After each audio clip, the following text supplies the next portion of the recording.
नवेभ्यो नमो नमो महावदन्याय कृष्ण प्रेम प्रदायते कृष्णाय कृष्ण चैतन्य नाम्ने गौरत्वेशे नमः।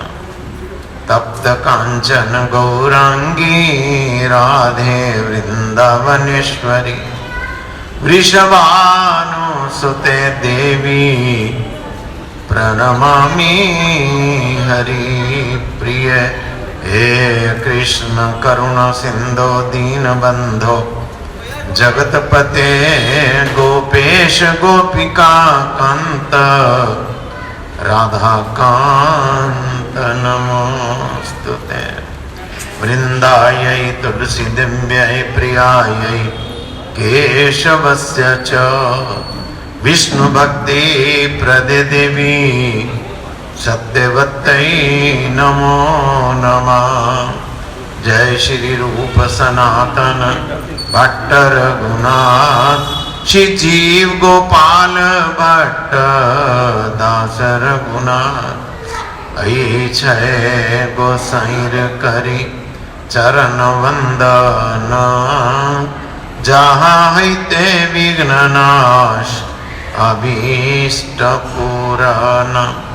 श्री कृष्ण चैतन्य प्रभु नित्यानंद श्री अद्वैत गदाधर शिवासादि गौर भक्त वृंद। हरे कृष्ण कृष्ण कृष्ण हरे हरे हरे राम राम राम हरे हरे। इतो नरसिंह परतो नरसिंह जतो जतो जमी ततो नरसिंह। बहिर्नरसिंहो हृदय नरसिंहो नृसिंहमादिं शरणं प्रपद्ये। पतित पावन परम आराध्यतम परम करुणामय परम दयालु श्री गुरु महाराज जी के श्री चरण कमल में असंख्य कोटि साष्टांग दंडवत प्रणाम करके श्री गुरु महाराज जी की परम अभैतु की कृपा प्रार्थना करता हूँ। मेरी शिक्षा गुरु वर्गीय वैष्णवों के श्री चरणों में भी दंडवत प्रणाम करके उनकी कृपा प्रार्थना करता हूँ। सभी भक्तों सज्जनों वैष्णवों के श्री चरणों में दंडवत प्रणाम करके सभी की कृपा प्रार्थना। निगम कल्पतरोर्गलितं फलम् शुकमुखाद अमृत द्रव संजुतम पिबत भागवतम रसमालयम मुहुरहो रसिका भुवि भावुका। कार्तिक मास की आज विशेष तिथि है। सुबह की सभा में सुबह जहाँ कीर्तन हुआ वहाँ पर उसका आज की जो तिथि है अमला तिथि, अमला नवमी कही है, अक्षय नवमी कही है, कूष्मांड नवमी कही है, धात्री नवमी कही है। उसका महात्म थोड़ा हम लोगों ने सुबह याद किया था कि किस प्रकार आमले का महात्म है। सुनो अभी हम जो हमारा भागवत का चल रहा है प्रसंग, रोज का नियम, एक दिन रह गया कल का, परसों तो अनुष्ठान है ही, अनुष्ठान में निकल जाएगा। कल का दिन सबके पास कल के दिन का समय है। जो नियम नहीं कर सका, नहीं आ सका, उसको सोच लेना चाहिए अपना कि मैं कितना पालन कर पाया हूँ, कहाँ मिस किया मैंने, कितने बजे पहुंचना चाहिए था, कितने बजे पहुंचा, देख ले। कल का दिन है, कल सुबह से लेके अच्छा ही है अगर जितना पालन कर सके। नहीं तो क्या होगा, अगले साल बारी आएगी फिर, हैं? जो भी है अगले साल बारी आएगी, नहीं तो मुश्किल होगा ना। जिसका कुछ रह गया है कोई नियम, वो कल पूरा कर सकता है, कल पूरा करे, कल का दिन है। जो भी गजराज ने तब शुरू किया भगवान का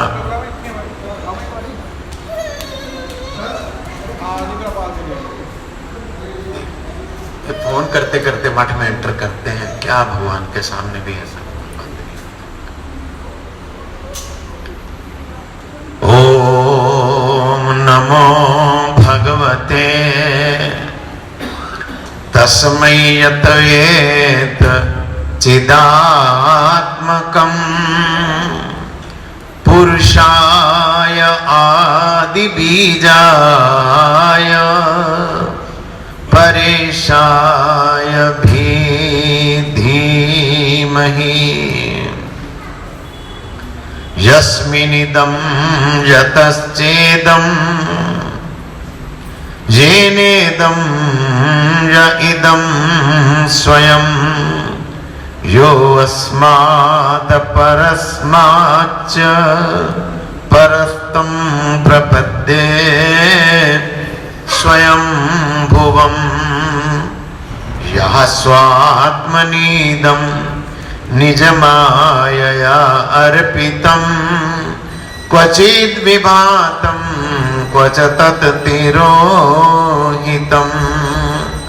अविद्रेदृक् साक्षुभयं तदीक्षते स आत्ममूलो अवतु मां परात्परः कालेन पञ्चत्वमितेषु कृतस्नशो लोकेषु पालेषु च सर्वहेतुषु तस्मद्वासीद गहनं गभीरं यस्तस्य पारे अभिविराजते विभु नायस्य देवा ऋषयः पदं विदुर्जन्तुः पुनः को अर्हति गन्तुमीरितुं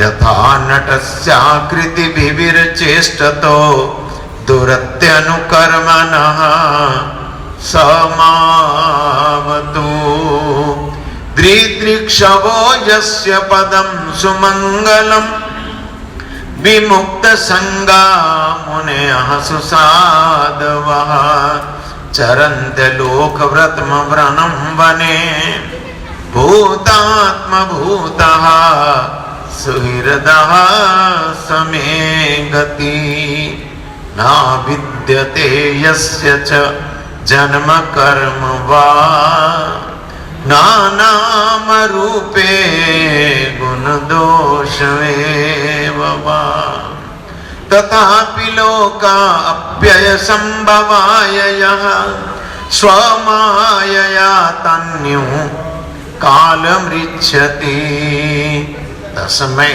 नमः परेशाय ब्रह्मणे अनन्तशक्तये अरूपाय रुरूपाय नमः आश्चर्यकर्मणे नमो आत्मप्रदीपाय साक्षिणे परमात्मने नमो गिरां विदुराय मनश्चेतसामपि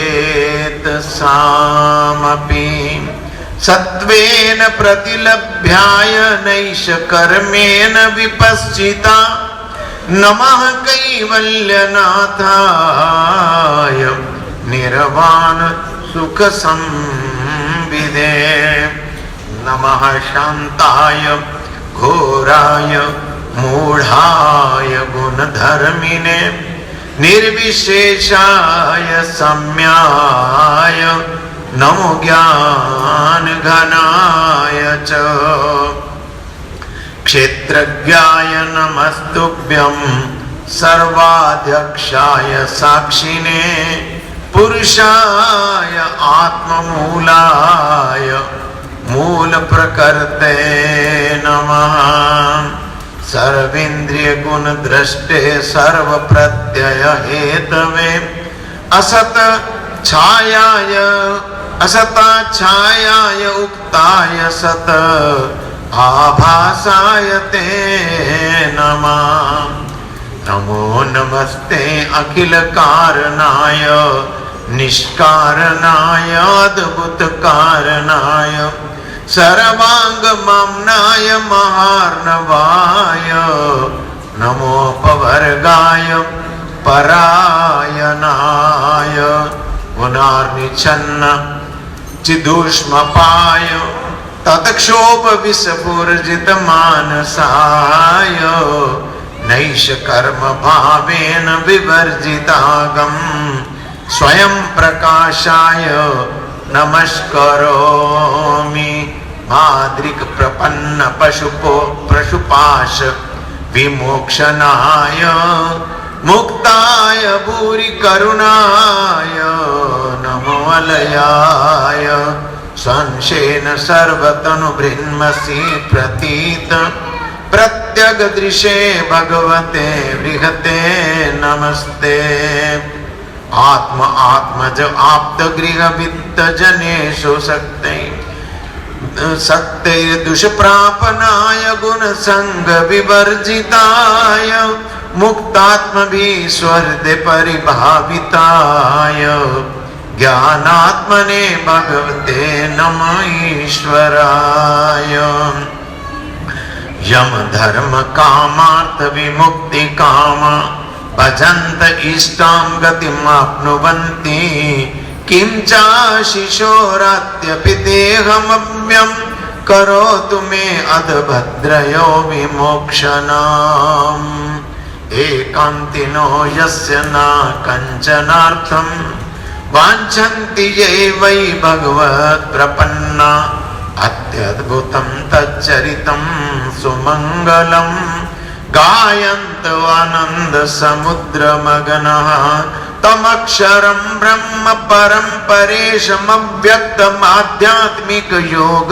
गम्यम् अतीन्द्रियं सूक्ष्ममिवाति दूरमनन्तमाद्यं परिपूर्णमीडे यस्य ब्रह्मादयो देवा वेदा लोकाश्चराचरः नाम रूप विविधेन फलगव्या च कलया कृता यथार्चिषो अग्नेः सविदुर्गवस्तयो निर्जन्ति स्यान्त सकृत स्वरोचिषः तथा यतोऽयं गुण संप्रवाहो बुद्धिर्मनाखानि शरीर सर्गा सा वै न देवासुर मृत्य त्रियंग न स्त्री न षण्डो न पुमान न जंतु नायम गुणः कर्म न सन्न चासन निषेध शेषो जयतादशेष जिजीविषेणाहमियामुया किमंत बहिश्चावृत ये भयन्या इच्छामि कालेन न यस्य विप्लव तस्यात्मलोकावरणस्य मोक्षम् सोहं विश्वसृजं विश्वं विश्वं विश्ववेदसं विश्वात्मानमनजं ब्रह्म प्रणतो अस्मि परं पदं योगरन्दित कर्माणो इति योग विभाविते योगिनो यं प्रपश्यन्ति योगेशं तं नतो अस्मयम्। यहाँ तक हमने किया था कि गजराज बोलता है कि हे प्रभु, भक्ति योग से रंधन किया हुआ भक्ति योग का साधन करके जो भक्त लोग, योगी लोग अपने हृदय को निर्मल कर लेते हैं, आप उनके हृदय में प्रतिबिंबित हो जाते हैं। अतः भगवान, मैं तो पशु हूं, मेरे पास तो निर्मल हृदय भी नहीं है, इसलिए मैं तो केवल मात्र आपको प्रणाम ही कर सकता हूं, नमस्कार ही कर सकता हूं, क्या करूं। ये अगला जो श्लोक है 28वां। नमो नमस्तुभ्यं सह वेग शक्तिर त्रयाय अखिल गिद्धि गुणाय प्रपन्न पालाय दुरंत शक्तये कदिंद्रियानामन वाप्य वर्तमने। हे प्रभु, आप जो तीन दुस्तर वेग तीन वेगों की जो शक्तियां, आप उनके कंट्रोलर हैं भगवान, उनके नियामक आप हैं। आप समस्त इंद्रियों सुखों के भी आधार हैं और आप शरणागत जीवों की रक्षा करने वाले हैं भगवान। आप असीम शक्ति के स्वामी हैं, किंतु जो लोग अपनी इंद्रियों को वश में रखने में अक्षम हैं, वो आप तक नहीं पहुंच पाते। मैं आपको बार बार प्रणाम करता हूं। तीन वेग जो है, दुस्तर बोला, आसक्ति, बहुत प्रबल वेग है आसक्ति। कौन सी आसक्ति? संसार आसक्ति। कितना जोर लगा लो, ये नहीं जाती, मुश्किल है। संसार शक्ति सिर्फ तभी जा सकती है जब उस दिव्य राज्य का स्वाद लग जाए। अगर उस राज्य का आस्वादन हो जाए, टेस्ट आ जाए, तो ये आसक्ति अपने आप छूट जाती है, प्रयत्न करने से नहीं छूटती। हम कोशिश करें संसार में हमारी आसक्ति छूट जाए, नहीं छूटेगी, परंतु सुपीरियर चीज का टेस्ट आने से ये इंफीरियर अपने आप धीरे धीरे छूट जाती है। कहते हैं भगवान, जो ये दुस्तर वेग तीन, पहला है आसक्ति, दूसरा है लोभ, ये भी नहीं छूटता। एक चीज की जरूरत होती है, हम चार ले आते हैं। लोभ, नाना प्रकार का लोभ है। और तीसरा है काम, नाना प्रकार की कामनाओं से मन भरा ही रहता है, वो पूरी होती ही नहीं है कभी। ये कहते हैं, ये जो भगवान आपके ये जो तीन दुस्तर वेग हैं, ये ऐसे वेग हैं जो आपके चरण कमलों की भक्ति करने में, आपके चरण कमलों में मन लगाने में रुकावट खड़ी कर देते हैं। संसारासक्ति, कामनाओं का प्राचुर्य और लोभ, ये कहते हैं आपकी तरफ आने ही नहीं देते। आपके चरण कमलों की भक्ति करने के लिए ये बीच में रुकावट बन के खड़े हो जाते हैं। ये वेग कहते इसलिए इतने जोरदार हैं कि आप नहीं चाहते कि अभक्त लोग भी आपके पास आए, इसलिए आपकी माया उनको इसमें फंसा के रखती है। आप चाहते हैं कि जो भक्त लोग हैं वही केवल आपके पास आए, आप उनके पास जाएं। अतः जो भक्त नास्तिक लिखा, जहां नास्तिक हैं, उनको इस प्रकार के वेगों की अधिकता होने के कारण वो आपकी तरफ आ नहीं पाते, है ना। कठिन तो है, पर समझ तो आ गया, नहीं आ पाते। परंतु अगर कोई आपके चरण कमलों का आसरा ले ले, आपके चरण कमलों को कोई पकड़ ले, तो ये वेग जो है धीरे धीरे पीछा छोड़ देते हैं। अगर कोई आपके चरणों को पकड़ ले, आपके चरणों की शरण ले ले, तब ये रुकावटें हट जाती हैं और आपका दर्शन, आपका साक्षात्कार हो जाता है, हो सकता है। तथा हे भगवान, आप शरणागतों के रक्षक हैं। आपके जो चरणों में शरण लेते हैं, आप उनकी रक्षा करते हैं, श्री भगवान के चरण कमलों की शरण में गए बिना कोई भी व्यक्ति भक्त नहीं बन सकता है। भक्ति और शरणागति एक ही है कि दो है? उन्होंने लिखा, आपकी चरणों में शरणागत हुए बिना क्या होता है? कोई भी भक्त नहीं बन सकता है। इसका मतलब क्या है? इसका मतलब भक्त अलग है, शरणागति अलग है। क्या क्या क्या अंतर है? दोनों में क्या अंतर है? शरणागति और भक्ति में क्या अंतर है? अगर कोई पूछे हमें कि शरणागति क्या है और भक्ति क्या है, तो कैसे डिफरेंशिएट करें? कैसे? शरणागति को क्या बोलेंगे, भक्ति को क्या बोलेंगे? भक्ति और शरणागति एक है? हैं? अलग अलग है। क्या अंतर है? हैं? क्या कहा आपने?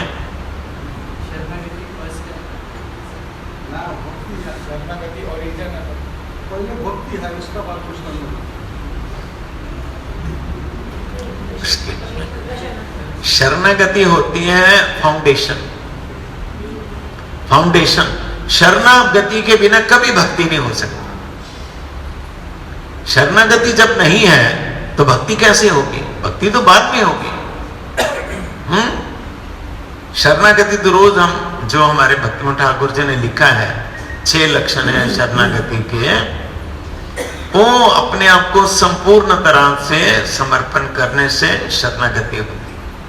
अटूट श्रद्धा भगवान में, अटूट श्रद्धा होने से फिर भगवान के चरणों में शरणागति होती है। हे भगवान, मेरे तो सब कुछ आप ही है, आपको छोड़ के मेरा और कोई नहीं है, अतः मैं आपका हूं, आप कृपा करके मुझे अपना लीजिए। भक्ति शरणागति होने के बाद शुरू होती है, पहले भक्ति कैसे होगी? शरणागति नहीं है तो। भक्ति किसको बोलेंगे? पूछे भक्ति को डिफाइन करिए तो क्या बोलेंगे? शरणागति कर देंगे, नीति है भक्ति चलने पड़ी है, सिखाए शरणागति। क्या क्या क्या है? 4 6 शरणागति। अब तो अनुकूल, जो भक्ति के अनुकूल मात्रा को स्वीकार करना, प्रतिकूल भाव को छोड़ना, भगवान को अपना रक्षा पालन समझना, अवश्य रक्षे में कृष्ण विश्वास पालन, ये सब लक्षण। भक्तों की जो गीति है ना, भक्तिमोहन ठाकुर की शरणागति जो गीति है, उसमें तो कितने बार हमने गान किया। भगवान को अपना रक्षक समझना, भगवान को अपना पालक समझना, भक्त जिससे भजन बढ़े उसको स्वीकार करना, जिससे भजन कम हो उसको छोड़ना। हम कहें कि अगर हमारी तो भगवान में पूर्ण शरणागति है, परंतु काम वही करेंगे जिससे भगवान खुश ना, प्रसन्न ना हो, तो शरणागति नहीं मानी जाएगी, वो अशरणागति मानी जाएगी। फिर भगवान को ही अपना रक्षक समझे, भगवान को ही अपना बालक समझे, उसको ही शरणागति मान। अपने आप को आत्मनिवेदन करना, भगवान के महाराज मैं जो जैसा हूं, जो भी हूं, निकम्मा अयोग्य, योग्यता तो मुझ में है ही कोई नहीं, मैं जो भी हूं आपका ही। इस प्रकार शरणागति अपने आप को समर्पण करे, आत्मनिवेदन करे कि मेरा अपना कुछ है ही नहीं भगवान, सब कुछ का, शरीर से भी मन से भी, ना तो मेरा शरीर अपना, ना मेरा सूक्ष्म शरीर अपना, ना मेरा आत्मा अपनी, सब कुछ तो आपका ही है। ये होती है नींव, फाउंडेशन। इस नींव के ऊपर भक्ति की बिल्डिंग खड़ी होती है। नींव अगर कमजोर हो तो भक्ति की बिल्डिंग खड़ी नहीं हो पाएगी। नींव मजबूत चाहिए, है ना। लोग ऊपर में तो कच्ची बना लेंगे, अभी बाद में छत डाल लेंगे जी। नींव कहेंगे, नींव मजबूत रखो, कल को 2 मंजिले भी बना सकते हैं, करते हैं। नींव मजबूत चाहिए। नींव है शरणागति। और भक्ति है क्या? सेवा भक्ति बोलते हैं। सर्वोपाधि विनिर्मुक्तम तत्प्रतेन निर्मलम ऋषिकेन ऋषिकेश सेवनम भक्तिर उच्यते। उच्यते के मतलब भक्ति इसको बोला जाता है अगर कोई बोले भक्ति को डिफाइन करो, तो भक्ति किसको बोला जाता है? सर्व उपाधि विनिर्मुक्तम, सब प्रकार की उपाधियों से, सब प्रकार के अहंकार से, सब प्रकार के मैं से अच्छी तरह निर्मुक्त होके, विनिर्मुक्त होके, उसका जरा सा छाया भी नहीं रहेगी मैं भी कुछ अहंकार की और सभी प्रकार के उपाधियों की, मैं अमुक हूं, मैं अमुक हूं, मैं अमुक हूं, ये शून्यता, क्या उपाधि आ जाएगी? मैं केवल मात्र भगवान का दास, ये उपाधि आ जाएगी। ये अगर आ जाए, ये आ जाए, ये अगर ना आए तो संसार का रह के जो करेंगे वो उसका फल संसार में जाएगा। ये अगर आ जाए विनिर्मुक्तम तत्प्रत्येन निर्मलम, उसके बिना तो निर्मल ही नहीं हुआ जाता है। जो हमने पहले योग रंदित कर्मणो सुना कि भक्ति कर करके इस प्रकार करके के योगी अपने दिल को पवित्र कर लेते हैं, तब निर्मल की बात है। इसके पहले तो निर्मल हुआ ही नहीं जाता है। फिर तत्प्रत्येन निर्मलम ऋषिकेश सेवनम, सभी इंद्रियों से क्या करें? भगवान ऋषिकेश की सेवा करें, क्योंकि उनके मालिक वही हैं। सभी इंद्रियों के मालिक कौन? भगवान। तो सभी इंद्रियां उनकी सेवा करेंगे। ऋषिकेश सेवनम भक्तिर उच्यते, उच्यते का मतलब भक्ति इसको बोला जाता है, भक्ति इसको कहा जाता है। यद्यपि ये उत्तमा भक्ति नहीं है, रूप गोस्वामी ने भक्ति की डेफिनेशन बोली, उत्तमा भक्ति के लिए नहीं बोला। उत्तमा भक्ति नहीं है, भक्ति है, नो डाउट भक्ति है। इसी पर उत्तमा भक्ति, इसी प्रकार सत्संग में रहते रहते उत्तमा भक्ति तब आती है जब अन्य अभिलाषिता शून्यम ज्ञान कर्म अनवृतम अनुकूलेन कृष्ण अनुशीलनम भक्तिर उत्तमा। भक्ति उत्तमा भक्ति क्या? ये अन्य अभिलाषिता शून्यम, अन्य सभी प्रकार की अभिलाषाएं क्या हो जाएंगी? जीरो, चाह नहीं रहेगी किसी तरफ, चाह केवल मात्र भगवान की तरफ हो जाएगी। और क्या? ज्ञान कर्म अनाप्रीतम, ज्ञान कर्म में ध्यान नहीं होगा, इसमें ध्यान नहीं होगा। और ऋषिकेश ना क्षमा करें, अनुकूलन कृष्ण अनुशीलन, कृष्ण अनुशीलन करना अनुकूल भाव से, कृष्ण अनुशीलन करना क्या करके? अनुकूल भाव से, प्रतिकूल भाव से भगवान से। हालांकि जो दुश्मन है, जो दुश्मनी करते हैं भगवान से, भगवान के हाथों से मारे जाए तो उनका भी मंगल ही होता है, उनकी भी सदगति होती है, ये तो शास्त्र में लिखा है। परंतु इसको उत्तमा भक्ति नहीं बोलते। भगवान के विपरीत जाके नहीं, अनुकूल जाके। रावण ने हर समय ध्यान कहाँ रहा? रावण का, कंस का ध्यान कहाँ रहा है? उसकी महल की खिड़की के किवाड़ गिरते हैं तो उसको लगता है कृष्ण आ तो नहीं गया, कृष्ण आ तो नहीं गया। विपरीत भाव से, उत्तमा भक्ति नहीं। हालांकि उसका मंगल हुआ, भगवान के हाथों से मरने से भगवान में जो 64 गुण है, एक गुण उसमें ये है, हतारी गतिदायक। उनके हाथ से जो मरता है उसकी बढ़िया गति होती है। तो उत्तमा भक्ति कौन सी? अनुकूलेन कृष्ण अनुशीलन, अनुकूलता, भगवान के अनुकूल में चलना। कैसे पता लगेगा कि भगवान के अनुकूल हम चल रहे हैं कि नहीं चल रहे?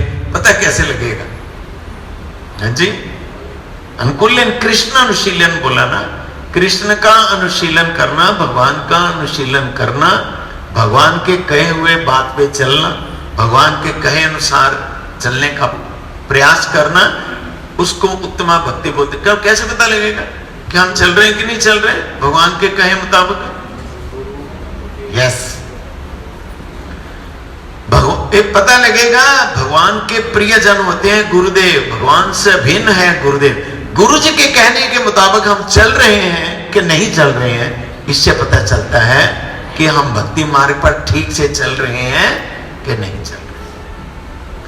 तो उन्होंने, राधा वल्लभ जी ने तो वाकई नहीं हमें बोला कि आप सुबह जल्दी उठना, सुबह जल्दी उठ के फिर फिर ऐसे वहां पर वंदना करना, संध्या करना, इस प्रकार भक्तों के संग में मंगल आरती अटेंड करना, फिर मंदिर की परिक्रमा करना है, माला में हरि नाम करना, सत्संग में रोज जाना, भगवान का सीधा नहीं कुछ खाना, भगवान को निवेदन करके भगवान का प्रसाद कर, उन्होंने बोला हमें है? किसने बोला? ये हमको किसने बनाया? ये बताया गुरु जी ने बताया। भगवान तो हमसे बात नहीं करते, गुरु जी तो बात करते। वही तो, जब गुरु जी ने बताया तो गुरु जी ने जो बोला है, हम अगर उसके मुताबिक चल नहीं रहे हैं तो इसका मतलब क्या है? अनुकूल कृष्णानुशीलन नहीं हो रहा है, नहीं हो रहा है तो जो उत्तम भक्ति है उस लाइन में नहीं है, उस लाइन में नहीं है। दो बातें होती हैं, एक है जो गुरुदेव कहे उसमें चलने में समर्थ ना होना, एक है जो गुरुजी ने कहा वो ठीक है जी, जितना होता कर लेते हैं और क्या करें, दोनों में अंतर है। एक है प्रयास कर रहा है, प्रयास कर रहा है पर सफल नहीं हो पा रहा है, कोशिश कर रहा है, गुरु जी की आज्ञा पालन के लिए कोशिश कर। गुरु जी ने बोला माला पे मंत्र जप करो, ठीक है, माला लेके बैठ रहा है, फिर बार बार नींद आती है, माला भी करता है, नींद भी आती है ना, वो सफल हो जाएगा। वो कर तो रहा है, गुरु जी का आसरा लेके कर तो रहा है, छोड़ो जी जब नींद ही आ जानी तो क्या करनी है, ये ठीक नहीं। एक है प्रयास कर रहा है, सफल नहीं हो पा रहा है, एक है इग्नोर कर रहा है, इन दोनों में अंतर है। अतः अगर हम गुरुदेव के कहे अनुसार, उनकी शिक्षा के अनुसार चलेंगे नहीं तो अनुकूल कृष्ण भजन कैसे करेंगे बताओ? हैं? सभी इंद्रियों को लगाने तो बात बड़ी दूर है, कहां सभी इंद्रिय, सभी हो जाएंगे वो अम्बरीश महाराज। महाराज गुरु जी बोलते थे एक भी इंद्री को अगर खुला छोड़ दिया तो उस रास्ते से माया अंदर आ जाएगी, घुस जाएगी, आपको जीने नहीं देगी, भगवान की तरफ जाने नहीं देगी एक भी। इसलिए अम्बरीश महाराज इतने बड़े राजा, कितने बड़े, अनुमान लगाया कितने बड़े राजा वो हैं? इंडिया के, एशिया के हैं, जम्बूद्वीप के, जम्बूद्वीप तो एशिया को ही बोलते हैं, पूरी पृथ्वी के राजा थे, पूरी पृथ्वी, सातों के सातों जो द्वीप हैं उनको लेके सारी पृथ्वी के राजा थे महाराज अम्बरीश। और राजा श्रीमद् भागवतम नवम स्कंद में है, राजा भी ऐसे थे कि कोई उनको उतार नहीं सकता था राजा के पद से, इस प्रकार के राजा थे। सारा कंट्रोल जो था उन्होंने क्या, अपने जो थे राज कर्मचारी उनको दे दिया। आप एक सारा दिन काम उनका क्या है, भगवान की उपासना करना, उनकी सेवा करना। कैसे सेवा की उन्होंने? कोई इंद्रिय ऐसी नहीं है, कोई इंद्रिय ऐसी नहीं है जो उन्होंने भगवान की सेवा में नहीं लगाई। सबसे पहले उन्होंने क्या क्या किया? सबे मना कृष्ण पदार विंदयो। सबसे पहले उन्होंने अपने मन को भगवान के चरण कमलों में समर्पण कर दिया, मन को। अब मन को कर दिया, बाकी इंद्रियां, आंखें हैं, कान है, जिह्वा है, हाथ है, त्वचा है, ये क्या करेंगे, पैर है। तब उन्होंने क्या किया, इनको भी भगवान की सेवा में लगाया। सबे मना कृष्ण पदार विंदयो वंचांसी वैकुंठ गुणानुवर्णने। उन्होंने अपने जीवा को लगाया भगवान और भगवान के भक्तों का गुणगान करने में, उनकी निंदा करने में नहीं लगाया। अम्बरीश महाराज, उनका कैसा गुणगान करना, गुणगान भी कैसा, हमारे द्वारा किया गया गुणगान जो है वो निंदा भी हो सकती। हाँ, उन्होंने जो श्लोक है आप देखें भागवत में, गुण अनुवर्णने, गुण अनुवर्णने, जो आपने अपने गुरुजनों से सुना है उसको ही रिपीट कर। आपका किया हुआ गलत भी हो सकता है।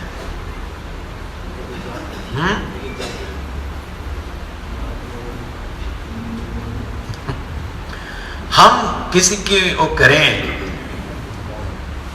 प्रशंसा करें, वो प्रशंसा उलट भी हो सकती है, प्रशंसा उसको गिरा भी सकती है, उसका मार्ग उसको पतन भी करा सकती है।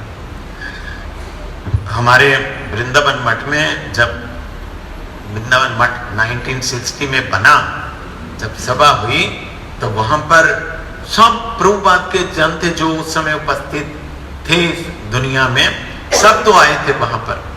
तो एक महात्मा को बोला गया कि आप बोलिए, समय दिया गया उनको जो भी, तो आप उन्होंने जो बोला बहुत ही सुंदर बोला, बहुत बढ़िया बोला, और बढ़िया बोल के इंग्लिश का संस्कृत का कोट किया, एकदम जो सभा थी उसको प्रभावित कर दिया।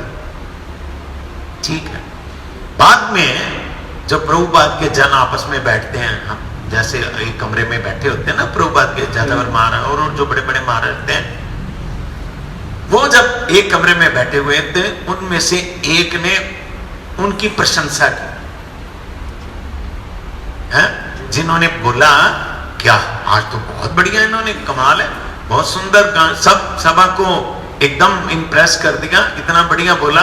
जैसे ही उन्होंने कहा, जो दूसरे प्रभुपाद के शिष्य थे बैठे हुए, उन्होंने डांट दिया उन्हें, गुरु भाई आपस में अब क्या बात बोलते हैं, अभी 4 दिन जीने तो दो उसे, उनका जवाब था 4 दिन उसे जीने तो दीजिए, चुप करा दिया। क्या हुआ, उनका अभी आज आया, इतनी प्रशंसा झेल पाएगा वो,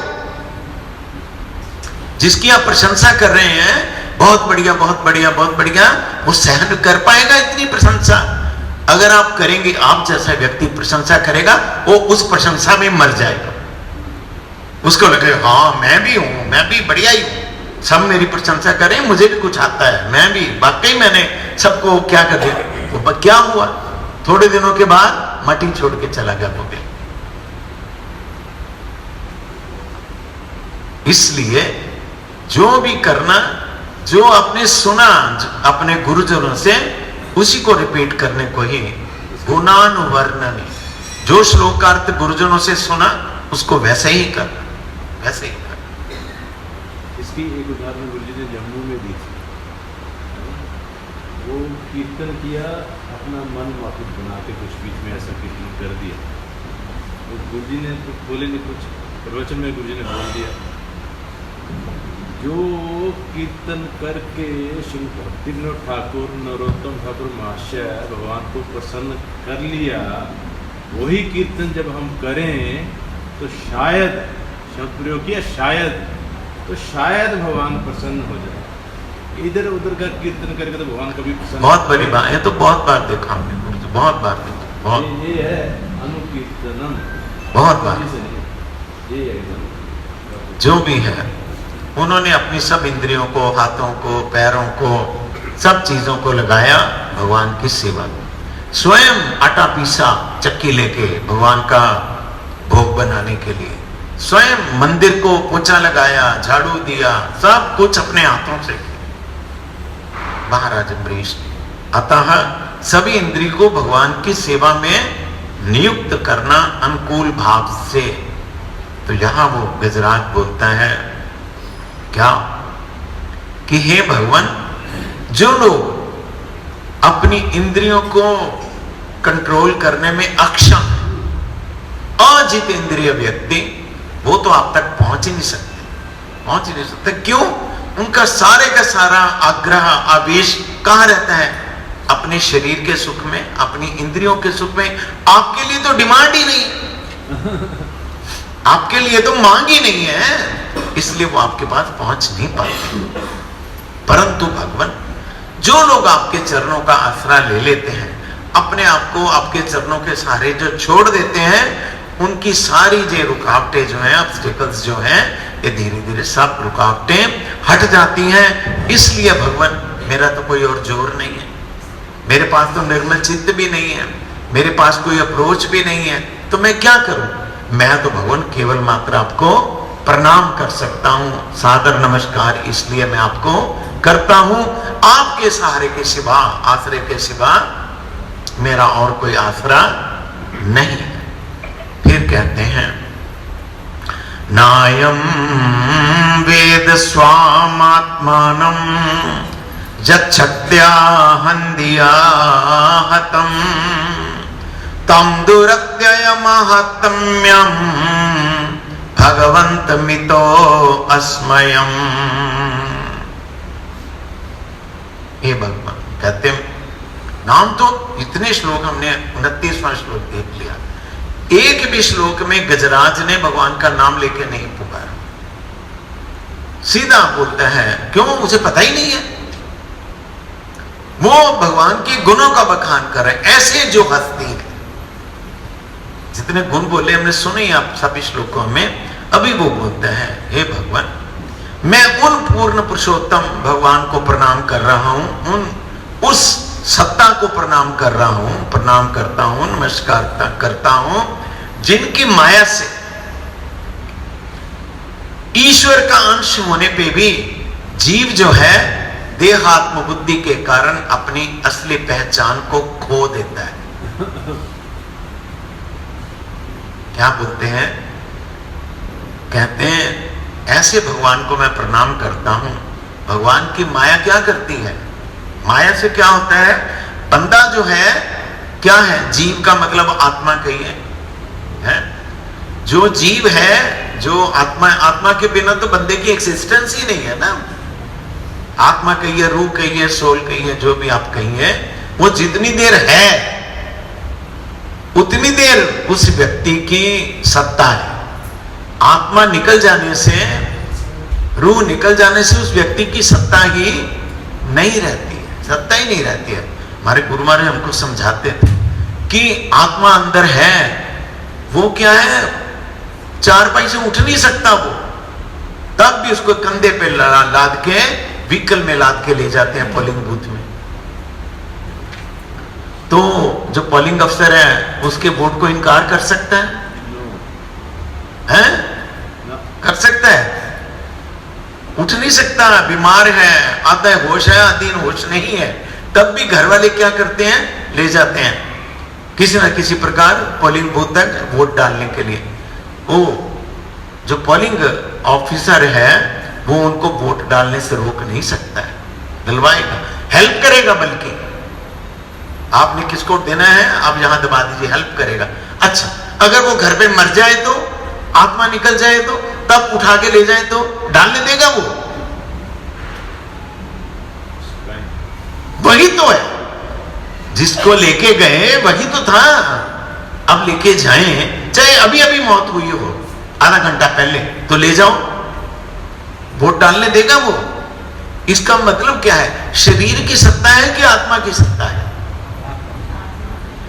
शरीर की तो कोई कीमत नहीं है, कीमत किसकी है, आत्मा की कीमत है, आत्मा की।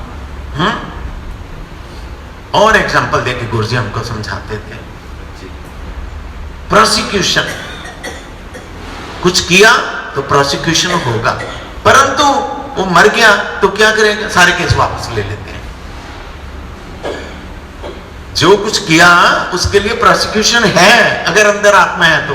ये सुनती नहीं अदालत, ये बीमार है, ये वो है, ये वो है, वो है, परंतु प्राण निकल जाए तो बोले सारे केस वापस ले लो, बंदा चला गया।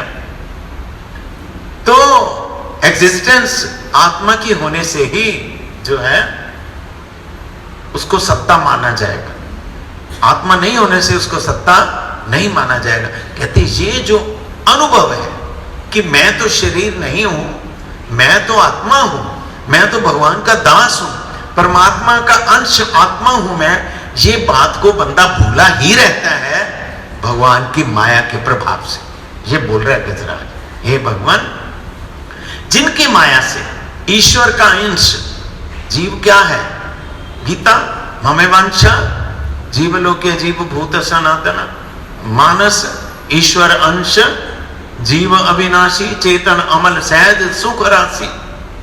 जीव क्या है, ईश्वर अंश, भगवान का अंश, चेतन है, अमल है, अमल बोल दिया, कोई मल नहीं है इसमें। तो जीव जो है अपने आप को भगवान से संबंध ना जोड़ के, भगवान का दास ना समझ के क्या समझता है, मैं तो शरीर हूं और शरीर से संबंधित जो कुछ है यही मेरा है। इसी को देहात्म बुद्धि बोलते हैं। देह और देह से संबंधित घर बार सब कुछ इसमें आ जाता है, आर परिवार सब कुछ आ जाता है, उसको अपना समझना कहते हैं। देहात्म बुद्धि के कारण जीव जो है भगवान अपनी असली पहचान को भूल जाता है। परंतु हे भगवान, मैं तो आपकी शरण को ग्रहण करता हूं, आपके चरणों की शरण को ग्रहण करता हूं, जिसकी महिमा को समझ पाना बहुत मुश्किल है, समझा नहीं जा सकता है। प्रत्येक जीव, मनुष्य हो, देवता हो, पशु पक्षी, चींटी मक्खी, कुछ भी हो, सभी के सभी जिनमें प्राण हैं वो सभी भगवान के अंश ही है, भगवान के अंश ही है। भगवान तथा जीव पिता तथा पुत्र के समान घनिष्ठता पूर्वक जुड़े हुए हैं।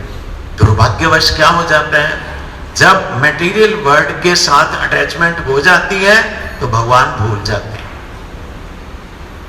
तब क्या होता है, भगवान भूल जाते हैं। पहले बोलता है क्या कि मैं आपको भजन करूंगा, आप ही हैं मेरा सब कुछ, आप ही हैं मेरा सब कुछ, आप ही हैं। वित्रासुर ने क्या कहा भगवान को, बोला हे भगवान, मेरी तो कोई कैपेसिटी नहीं है, मैं तो, मेरी तो शारीरिक भी कोई क्रिया भी वो भी आप पर ही निर्भर है, मैं जीरो, कुछ भी नहीं कर सकता मैं, मेरा सब कुछ क्या है आप पर निर्भर है। क्या बोला, अजात पक्षा इव मातरम खगा, मातरम ये बोला, अजात पक्षा इव मातरम खगा, स्तन्यम लता वत्सरा क्षुधार्थ प्रियम प्रियम विष्टम विषन्ना मरोन अरविंदाक्ष दृक्षते, तो ऐसा बोल दिया, कहा उन्होंने। हमारे गुरु जी इसको बहुत अच्छी तरह समझाते थे हमको। अजात पक्षा, अजात पक्षा का मतलब वो पक्षी जिसके अभी पंख भी आए नहीं, बिना पंखा के, अभी छोटा सा बच्चा, छोटा सा पक्षी है, पंखों के बिना उड़ नहीं सकता है। जब उड़ नहीं सकता है तो क्या करे, जब उड़ नहीं सकता है तो किस पर डिपेंडेंट है वो, अपनी मां पे। मान लो चिड़िया का बच्चा है, पंख आए नहीं, उड़ सकता नहीं, घोंसले में ही है, तब वो घोंसले में अगर पुकारे अगर कि हे अपनी मां को कि हे मां, मेरा तो आपके बिना कोई नहीं है, मैं तो उड़ नहीं सकता हूं, मुझ में तो कोई ताकत नहीं है, मैं भूखा हूं, आपके बिना मुझे कोई दे भी नहीं सकता है, तो मैं तो आपकी कृपा पर ही डिपेंडेंट हूं। तो मां जाती है, मां वो अपनी बोली चींची चींची करता रहता है, मां जाती है, वो ले आती है, जो दाना चुन के ले आती है, चुन के ले आती है घोंसले में। उसकी इतनी ताकत भी नहीं है कि उसको मां से लेके खा ले, इतनी ताकत भी नहीं। वो मां उसकी चोंच खोल के उसमें दाना दे तो वो खाएगा। ये कितनी बढ़िया एग्जाम्पल है शरणागति की, अपनी मां में कैसे शरणागत है वो। नहीं तो वित्रासुर तो भगवान के बारे में बोल रहा है, क्या अजात पक्षा यो मातरम खगा, मैं ऐसा पक्षी जिसके अभी पर नहीं उगे हैं, वो आप पर आसे। ये ठीक है, ठीक हुआ कि नहीं हुआ, ठीक हुआ, ठीक। अभी अजात पक्ष है, मान लिया अजात पक्ष है, थोड़ी देर बाद, 10 दिन बाद, 20 दिन, महीने बाद क्या हो जाएगा, पंख आ जाएंगे, तब उसका ये भाव रहेगा, तो रहेगा है। कैसी शरणागति है फिर, रहेगा, तब वो खुद उड़ के चले जाएगा, अपनी देह का उसको हो जाएगा, मैं तो खुद खा सकता हूं, मैं खुद जाके अपना दाना ले आ सकता हूं। ये है देहात्म बुद्धि। दूसरी बात बोली, और विजेंद्र 1000 वर्ष तक युद्ध किया, बाद में सुना गड़बड़ कहां पर है, हम लोग पहले शरणागति, वही तो मुश्किल, शरणागति कहां था, वो तो फिर भी वो तो बढ़ गया है, चाहे 1000 साल बाद हुआ, हो तो गया। हम तो संसार के जूते खा के भी शरणागत नहीं होते, वो तो पशु होने से भी हमसे कहीं ऊपर है गजेंद्र। शरणागत तो हुआ, हम तो हो ही नहीं पाते हैं। अच्छा, फिर बोला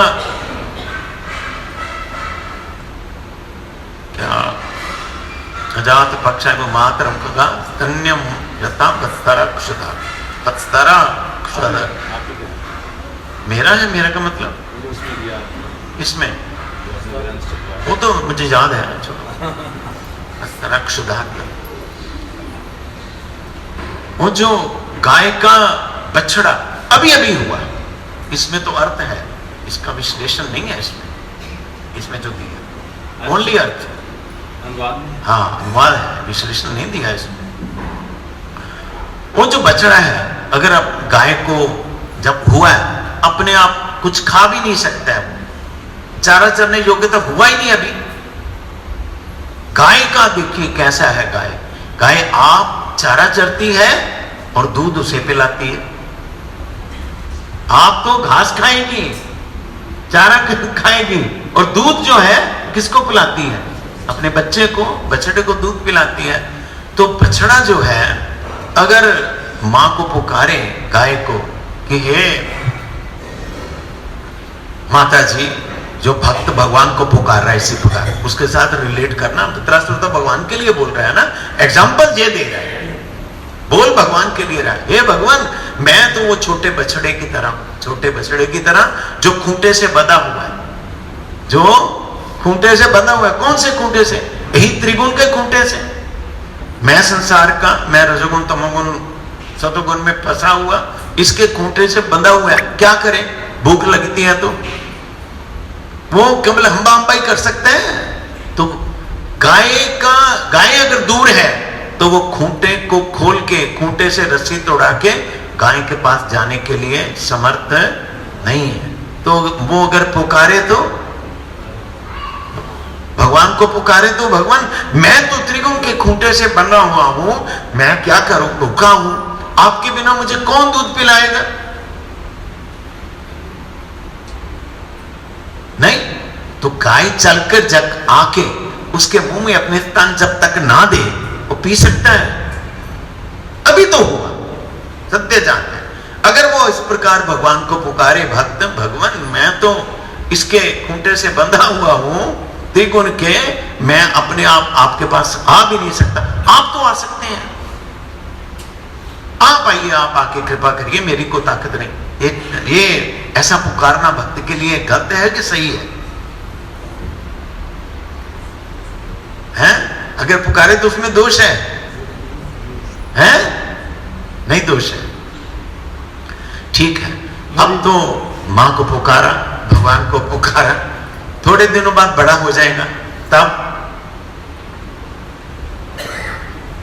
तब वो पुकारेगा, वो खुद घास खाने लग जाएगा, वो खुद चारा चरने लगेगा, दूध पे डिपेंडेंट नहीं रहेगा। वो नित्य संबंध रहा उसका भगवान से।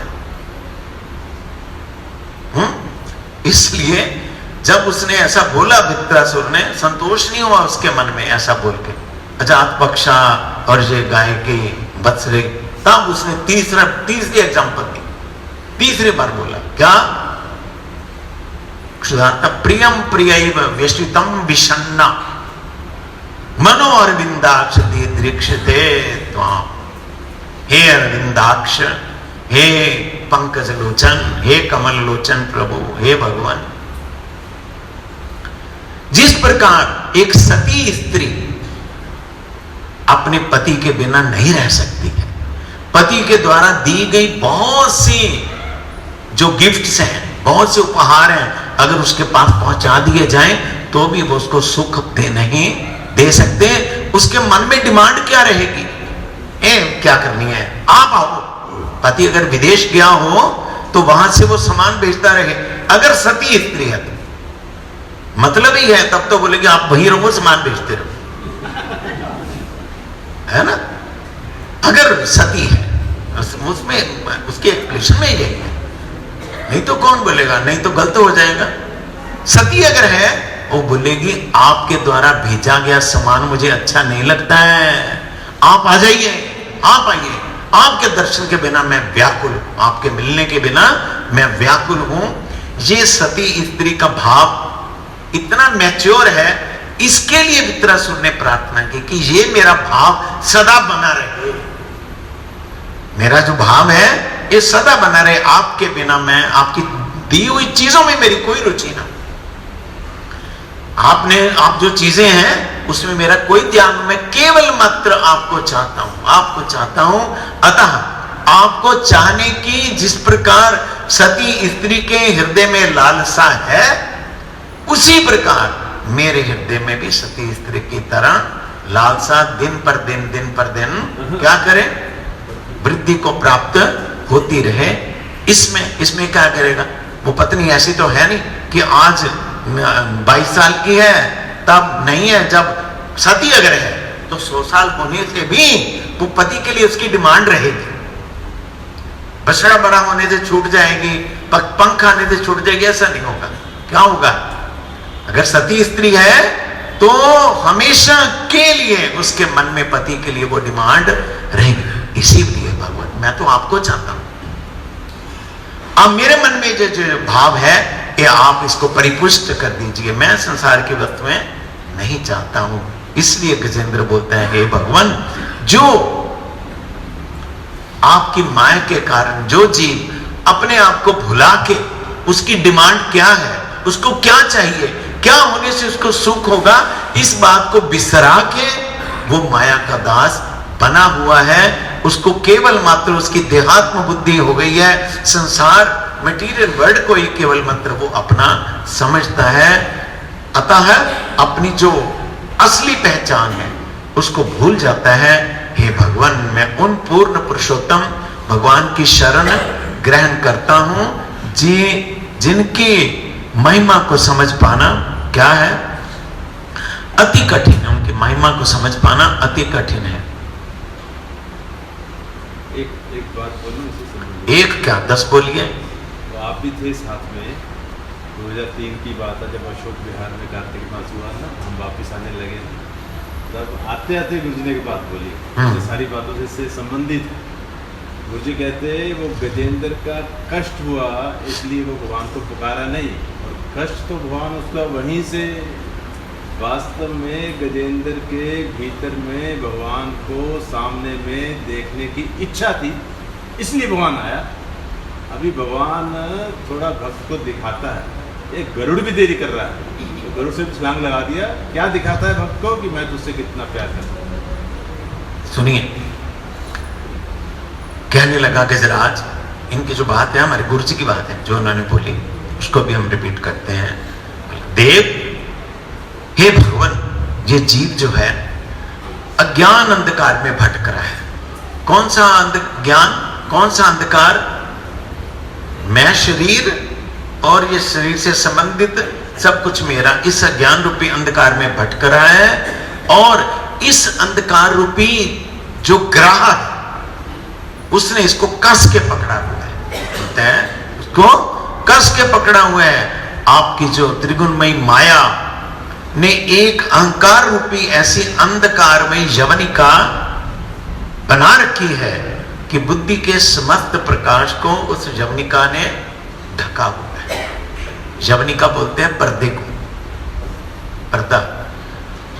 कहते आपकी जो माया है, जीव की बुद्धि को इसने ढका हुआ है, इसलिए वो अपने आप को, वो असल में क्या है, यथार्थ रूप में क्या है, वो जानने से वंचित रह जाता है, अपने आत्म रूप से अपरिचित बन जाता है। मैं कौन हूं वास्तव में अपरिचित बन जाता है। प्रभु, आप ही जब चाहें इस पर्दे को हटा सकते हैं।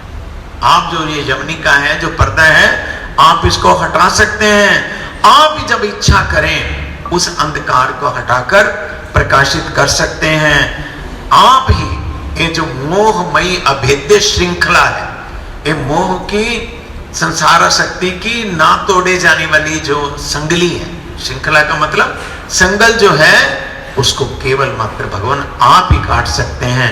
इसलिए भगवान, आपके चरण कमलों में मेरा बार बार प्रणाम है। इसलिए मैं गजराज बोलते हैं, मैं प्रणाम करता हूं, बार बार आपको प्रणाम करता हूं। इन्होंने जो बोला ये बात है, उसका तात्पर्य ये है कि हम लोग समझते हैं कि भगवान को पुकारा गजेंद्र ने इसलिए कि उसका पैर पकड़ा हुआ है ग्राह ने, मगरमच्छ ने, और वो पीड़ित है, मुसीबत में है, पुकार है। एक पक्ष है, एक पक्ष है, पर जो भक्त है उसकी व्याख्या अलग होती है, भक्ति परक व्याख्या अलग होती है। वो पुकार रहे भगवान को बार बार, भगवान जहां पर है सुदर्शन चक्र को वहीं से नहीं भेज सकते। वो पूछा जाए उनसे, महाराज आपको आने की जरूरत क्या है यहाँ पे? वो पुकार, आप वहीं से चक्कर चलाइए, वहीं से अपना चक्र को छोड़िए, आके उसको मार देगा, मगरमच्छ को मार देगा, विराट छूट जाएगा। उसके वे बाहर से पुकार रहे, यही बात बोल रहे हैं गजराज, पर अंदर में उसकी भावना ये है कि भगवान अगर स्वयं आ जाए तो मुझे उनका दर्शन भी मिल जाए। एक कष्ट जो है ये सेकेंडरी है, अंदर में जो डिमांड है वो क्या है?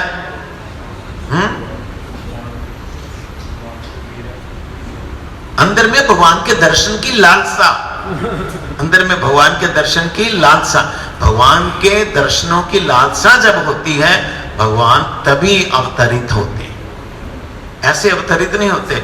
नहीं तो रावण को मारने आप आना पड़ता है, उन्हें कंस को मारने के लिए आप आना पड़ता है। रावण को जहां उनका धाम है वहां से नहीं मार सकते। अनंत करोड़ विश्व जिनके एक इशारे से चलता है, वो रावण को मारने के लिए वो कारण क्या है? दंडकारण्य वन में जितने ऋषि मुनि हैं, रास्ते में जितने ऋषि मुनि हैं, वो जुगों जुगों से भगवान की चाह के लिए बैठे हुए। सुतीक्षण को देखिए, शरभंग को देखिए, इसको देखिए, शबरी को देखिए, अगस्त को देखिए, एक है, कितने कितने युग बीत गए उन्हें भगवान के दर्शन के लिए लालसा करते हुए। तो रावण को तो वहीं से मार देते हैं। वो भगवान इसलिए स्वयं आए, ये इतने इतने साल से मेरी राह, मेरी बाट जो रहे हैं, तो खुद आके दर्शन दिया। भक्ति में ऐसी ताकत है। भक्ति में ताकत क्या है? कृष्ण आकर्षणी बोलते हैं उसको, हमारे चैतन्य चरितामृत में। भक्त का गुण क्या है? कृष्ण आकर्षणी। भक्त जाएगा भगवान के पास चलकर, क्यों जाएगा? भगवान आएंगे भक्त के पास चलकर, उसकी भक्ति में इतनी ताकत होती है। भगवान भक्त क्यों जाएगा? वो तो बैठा है आनंद में है, वो तो भगवान के स्मरण में आनंद में है। भगवान जाएंगे, उसकी भक्ति में इतना आकर्षण है, भगवान खींच के आ जाते हैं। इसलिए जगह जगह में आश्रम में गए भगवान, हैं? बोला क्या? निश्चर ही न करूं मही, भुज उठाई पन कीन। अर्थ समझ लिया? नहीं। कहते मैं निश्चरहीन, मैं आके सब राक्षसों को मार दूंगा। निश्चरहीन करूं मही, मही का मतलब पृथ्वी, पृथ्वी को मैं राक्षसों विहीन कर दूंगा। मैं जब देखा ना वहां हड्डियों का पहाड़ देखा, तब जो देख के बोला, वो ऐसे करके बोलते हैं, भुज उठाई पन कीन। भुजा उठा के क्या किया? प्रण कर लिया कि मैं सब निश्चरों को मार दूंगा। अगली लाइन में क्या बोला? जो वास्तविक कारण है, ये है गौण कारण, कि जब राक्षसों को मारना हो तो वहीं से बैठे भी मार सकते हैं। निश्चरहीन करूं मही, भुज उठाई पन कीन।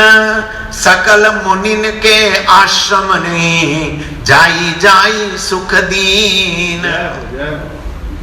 स्वयं गए, सब ऋषियों के आश्रम में स्वयं गए, जाके उनको सुख प्रदान किया। लो आप मेरी बाट जो रहे थे, मुझे चाह रहे, आ गया हूं मैं, आ गया हूं। इस प्रकार भगवान के लिए डिमांड तो होना चाहिए, आग्रह तो होना चाहिए। वो उसका आग्रह है गजराज का कि हे भगवान आप आ जाइए, मुझे इस पशु शरीर से मुक्ति दिला दीजिए, अज्ञान से मुक्ति दिला दीजिए, मैं आपका दर्शन प्राप्त कर सकूं। तभी तो भगवान आए। गरुड़ भी जो सवारी, वो भी उनको छोटी लगी, ये भी देर लगा देगा, गरुड़ से छलांग लगा के आ गए भगवान। इसलिए यहां पर थोड़ा ज्यादा ले लिया मैंने, 10-5 मिनट, क्योंकि अंतिम श्लोक था ये आज गजेंद्र के तप का। आगे क्या हुआ वो हम कल याद करेंगे, थोड़ा सा कल का दिन है, सुखदेव गोस्वामी परीक्षित को क्या बोल रहे हैं।